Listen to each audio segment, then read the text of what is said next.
It's just after dawn. The sun hasn't fully risen, but the heat is already settling like a curse across the land. You jolt awake on a reed mat, your back stiff, your mouth dry. A shout outside reminds you it's time to work. Again, you pull yourself up, bones aching from the previous day's labor. You slept beside your family in a mud brick room that smells of smoke, sweat, and desperation. There's no toilet, no clean water, no comfort. And now your only breakfast is a chunk of stale bread and a mug of thick, warm beer. You've always admired ancient Egypt, the pyramids, the gods, the gold. But today, you're here, not as a pharaoh, not as a noble. You're just another poor soul in a brutal world. Let's see how long you last. There's no time to waste. The sun rises fast, and so does the heat. You head to the fields, walking barefoot over dry, cracked earth. The sandals you once had are long gone, worn down months ago. Your job? Haul water, tend crops, patch irrigation canals, whatever the overseer demands. You're a peasant, and nearly everyone else is too. You work for land you don't own, growing food you rarely get to eat. The Nile gleams in the distance, beautiful, yes, but dangerous. It's filled with parasites and crocodiles. The water you drink from it is full of disease, but it's the only option. You see children helping their parents in the fields. 11-year-olds with cracked hands. Toddlers with bloated stomachs from malnutrition. No school. No future. Just labor. And still, there's worse ahead. You're selected for a royal project today. Maybe it's a tomb. Maybe a temple. Either way, it means one thing. Harder labor, heavier stones, and harsher supervision.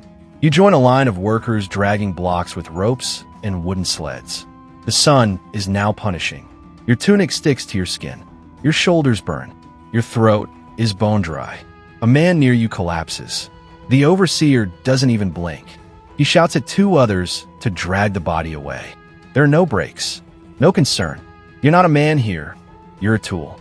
The whip cracks again. You flinch, whether it's meant for you or not. And if you disobey, you're beaten, fined, or sent to the quarries. No one returns from those. Even if you survive the work, you'll return home with bleeding hands, sunstroke, and nothing to show but a small ration of beer and onions. And tomorrow, you do it all again. At midday, you try to drink, your only source being the same Nile that receives the village's waste. The water tastes like rot. You sip it anyway. Soon, the cramps come. Your stomach twists. The fever builds. It could be a parasite, or cholera, or typhoid. You don't know.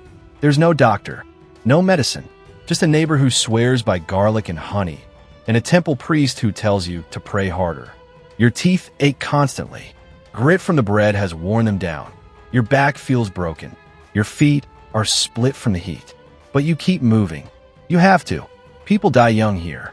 Not from violence, but from bad water, infected wounds, childbirth, famine. If you live past 40, you're a miracle. But today, you may not even make it to sunset. You're already weak, but even resting is risky. Everything is ruled by fear, especially fear of the divine. You forgot to offer bread at your grandfather's tomb? Expect nightmares. Step on a scarab beetle? That's an insult to Khepri. Say the wrong thing near the temple? Blasphemy. The gods are watching, always. You wear a clay amulet for protection. You whisper spells when you feel sick. You hang charms at your door to keep ghosts away.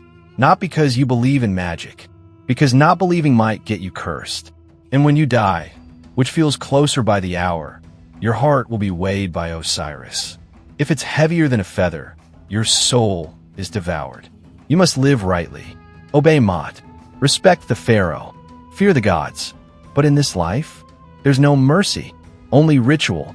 You've heard tales of Egyptian justice, wise scribes, grand viziers, and scales weighing hearts. But justice in the real Egypt? It's brutal. There's no presumption of innocence, no fair trial. A stolen loaf of bread could mean losing a hand. Blasphemy against a god? Public beating, or even mutilation. Caught gossiping about a nobleman? Expect lashes or exile, if you're lucky. Thieves, runaways, and debtors are shackled together, forced into hard labor in desert quarries. The guards don't care if you're guilty, only if you break.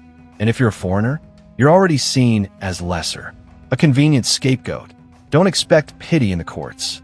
Judges are often priests, more interested in pleasing the gods than hearing your side. You might imagine ancient Egypt as a paradise for all, men and women equal under Ra's light. But it's far more complicated. Yes, women could own land, run businesses, or divorce. But that was the elite. As a common woman, you're overworked, undervalued, and constantly at risk. Your day starts before sunrise, grinding grain, fetching water, nursing children. One child strapped to your back, one tugging at your dress. If your husband dies or disappears, you might lose your home to a male relative. If you're unmarried, men assume they can take what they want. There are no police to call, only gods, and they don't always answer. And what about children? Childhood is short. By age 5 or 6, you're working, tending goats, helping in the fields, gathering dung for fuel. No toys, no school, unless you're rich. Just sunburn, cuts, infections, and exhaustion. Most children don't live past 10. Disease, snake bites, starvation. You bury your sibling before you even know how to spell your name. By dusk, your body is shaking. Your hands are blistered. Your stomach's empty. You lie down, dust in your eyes, pain in your bones, fear in your heart. You didn't make it. You collapse before sundown. There's no ceremony, no mourning, no tomb carved in your honor.